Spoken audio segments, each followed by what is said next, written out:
I haven't been doing very well lately. I've been trying a wizard deck as of late, as you might know by by looking at my channel, and it has been losing lots and lots of games on the Steam Hack League. So I'm not going to publish them because I don't know. I'm not too happy with it. So instead of trying to improve my gameplay, I'm going to just simply switch to a more powerful deck. Prepaid Kate. Once again, competitive game versus RP. This should be interesting.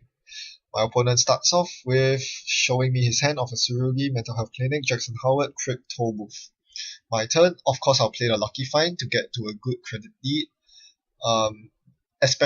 Usually you want to save it until you find a prepaid voice pad, but because my opening hand has quality time, I think it is necessary to play the Lucky Find first so I can play quality time the next turn. I do not want to play it this turn because I'll flood my hand and trash lots of cards, which is not desirable. Passing over to my opponent, he installs a card and takes 2 credits, so that obviously is the Mental Health Clinic. I need to trash it. So first I play the Dirty Laundry, quality time, and of course I find a Dirty Laundry. I'm gonna play it because I want to trash the Mental Health Clinic. Dirty Laundry helps get me there while using up a card from my hand. With my last click, I install Zoo Keymaster to make use of Kate's ability. Zoo is not the best icebreaker. I don't really like it, but I'd much rather have a Gordian Blade because the extra 1 strength counts for so much. But looking at this game, had this been a Gordian Blade, I would have refused to install it. Instead, Zoo Keymaster is very easy to install, installs for free with Kate's ability, lightweight, and allows you to get through code gates in a pinch. So it looks like Zoo Keymaster really is the right choice in this deck. I play a Diesel, and so unfortunately I do not see my prepaid voice pad, which is a huge pain. I've already played 3 money cards. No voice pad means that I'm going to get less economy than usual this game. I'm also running a single copy of Symmetrical Visage, which I would really like. Not seeing any of that is pretty painful. Passing the turn over, this means that my opponent gets some time to set up, which is kind of fine, I suppose. You don't need to play too aggressively on R&D that early on because it's RP after all. Their agendas are hard to steal. You don't want to set your tempo back and open up a scoring window for them to score the Nisei. That would be a disaster. What I do want to do, however, is to fire off that legwork at first opportunity. This legwork can easily decide the game.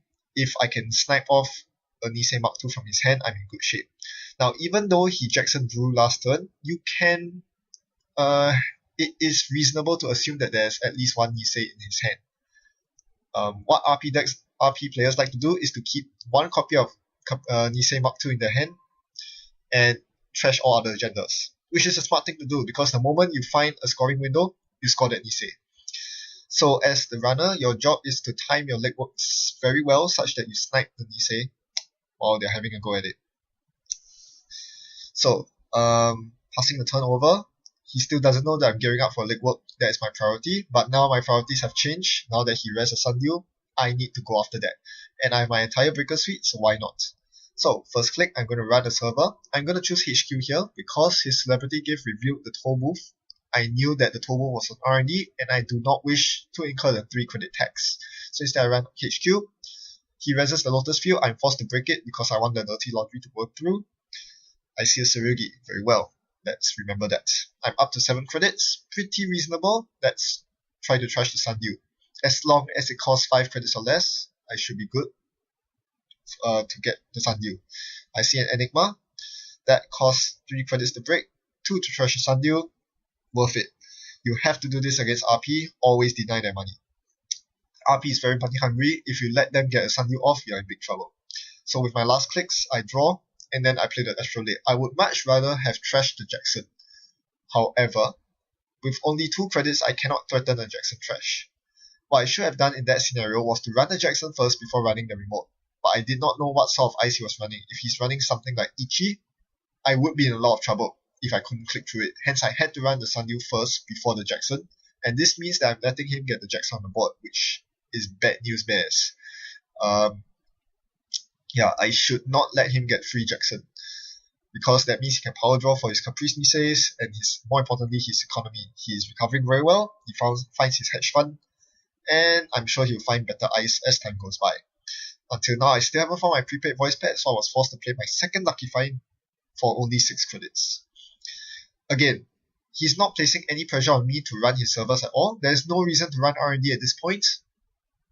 Again, I'm just gearing up to run HQ. It's not really worth it at this point to legwork, since it cost me so many credits to break Uzuki Master. And okay, so now there might be pressure to run that remote. It's a face down remote. I have no idea what it is. Not sure if I should run it. Yep. So here, I could legwork him. Again, this would be very expensive with Uzuki Master. It'll set me back 6 credits, which is not desirable. And judging by the way he has been icing up, I doubt there's anything in HQ. Even if there's a Nisei, I'm taking my chances, and that's not good. So, my only other option at this point is to play the Stim Hack. I ditched an Artman into the bin earlier. So, I'm going to bring it out with the Stim Hack, which is my intention. This will allow me to break Lotus Field for 1 credit instead of 4 credits, and will get me through some of the annoying Strength 4 ice as well. Now, the timing structure here is such that because it's my turn, I get priority before him. So I have a pay ability window before he does. I can bring out the Artman before he resists the Blacklist. So I do evade the Blacklist, but this is the last time I'll be able to fetch my heap. Now the heap is closed until I trash the Blacklist. In the meantime, we play a future perfect side game. I should have a bit more credits really because I have excess credits from Stim Hack. 0, 1, 2 all equally likely.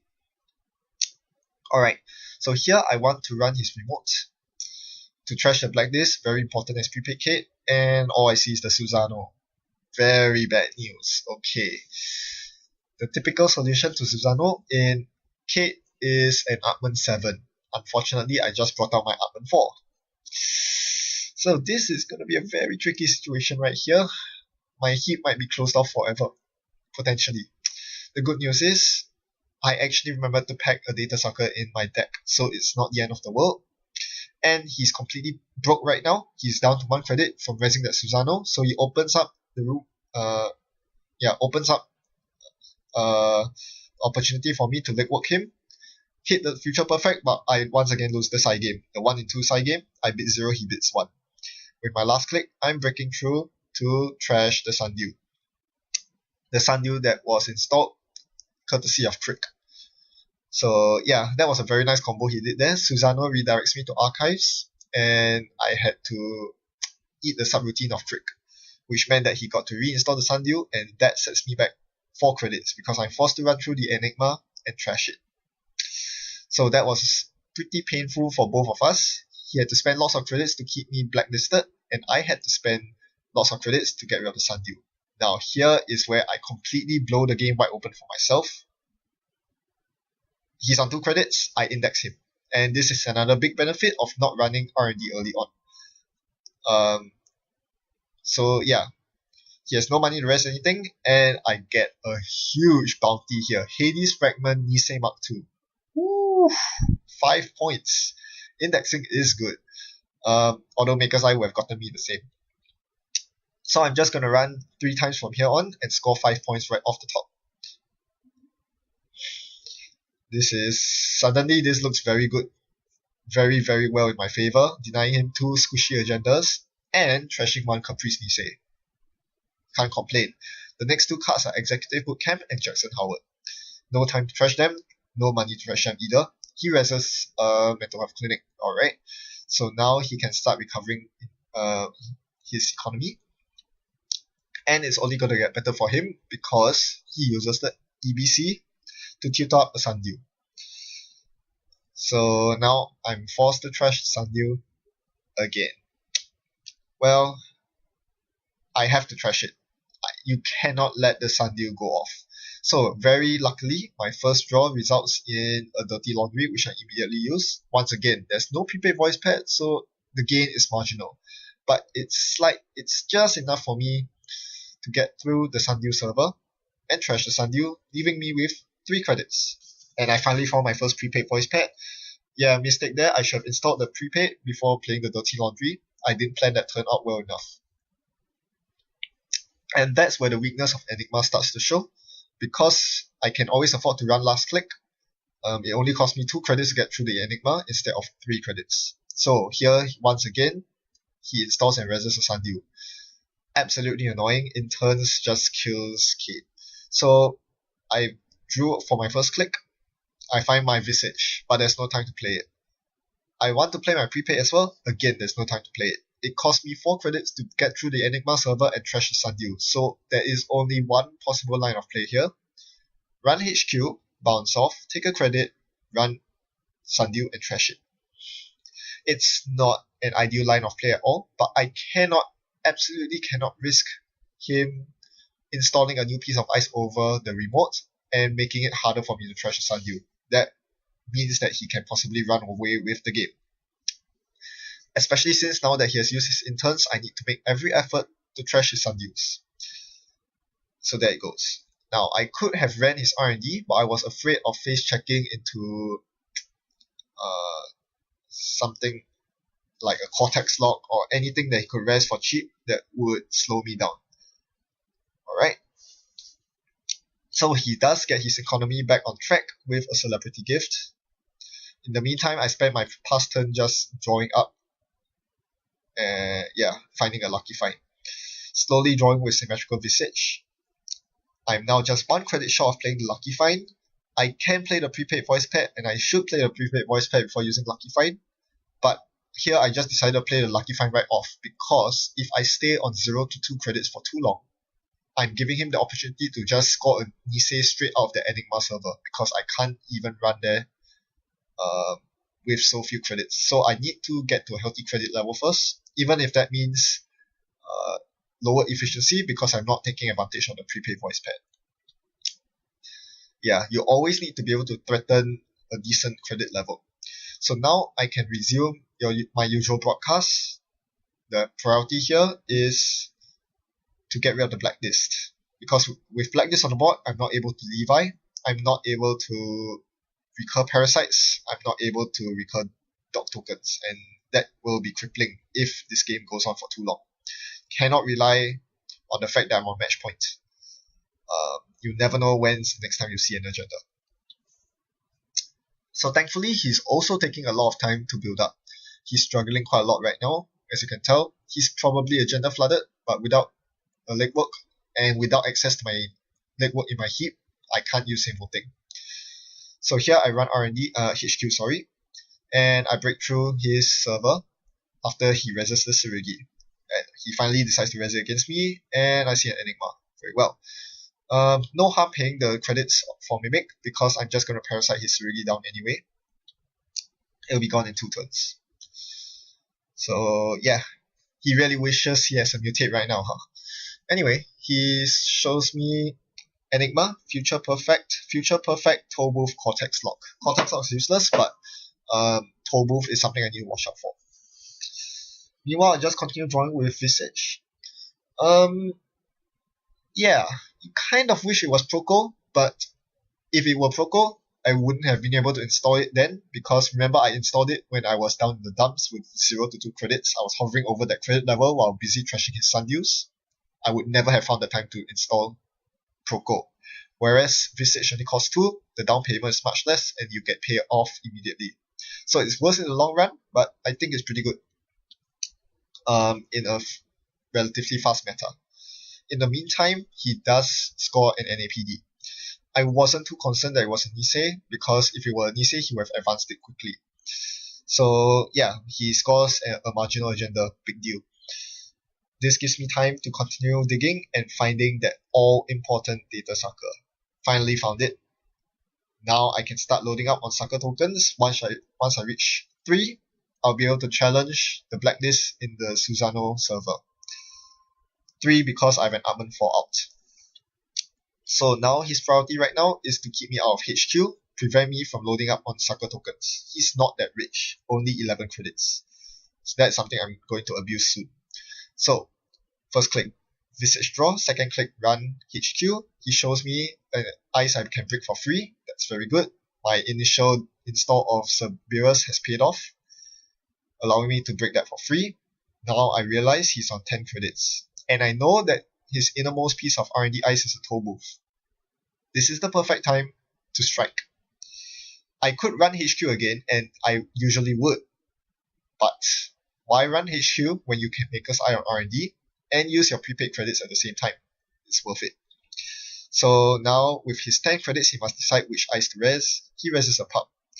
And obviously here I take the 2 net damage because my hand of cards is absolutely useless. I can afford to lose all my cards. Moving on, he doesn't res it, which means that yes, he is intending to res that toll booth.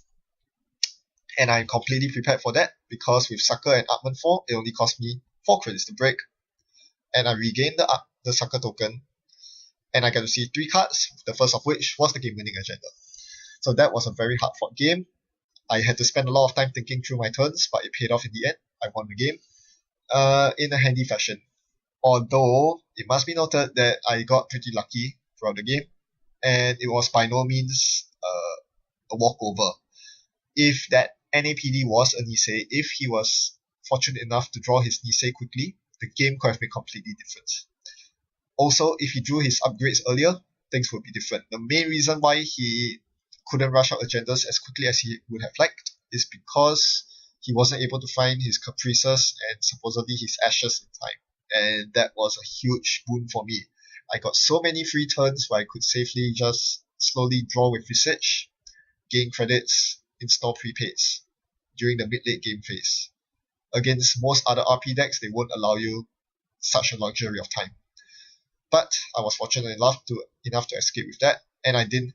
And even though I lost every single side game, it was still good. I still managed to pull it out with 7 points worth of squishy agendas. And that is one reason I think you shouldn't run Hades Fragment in RP. The single data sucker and indexing were absolutely critical to my success in this game. In fact, there are pretty good includes that I borrowed as ideas from Kalimsha's recent published Kate deck. And looking at his comments on his own deck, I have to agree with what he said about Atman 4, Zuki Master plus Data Sucker being the standard rig against Code Gates. It is surprisingly efficient and served me very well during this game. Thanks for watching Happy Net Running. Goodbye.